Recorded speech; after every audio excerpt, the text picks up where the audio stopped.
বেনাপোল সহ দেশের সব স্থলবন্দরে পণ্য পরিবহন, সংরক্ষণ, হ্যান্ডলিং ও যাত্রী সেবায় মাশুল বা ট্যারিফ গড়ে ৫% বাড়ানোর সিদ্ধান্ত নিয়েছে বাংলাদেশ স্থলবন্দর কর্তৃপক্ষ। সবচেয়ে বেশি বেড়েছে বেনাপোল স্থলবন্দরে। আগামী ১ জানুয়ারি থেকে নতুন এই হার কার্যকর হবে।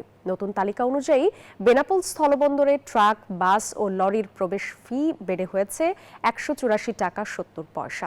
ব্যক্তিগত গাড়ি, জিপ ও পিকআপের ক্ষেত্রে এই ফি ১১০ টাকা ৮ পয়সা। এছাড়া ছোট যানবাহন, মোটরসাইকেল ও ভ্যানের প্রবেশ ফিও বাড়ানো হয়েছে। বন্দরে পণ্য রাখার ক্ষেত্রে প্রথম ৩ দিন কোনো ভাড়া লাগবে না, এরপর থেকে ভাড়ার হার বাড়বে।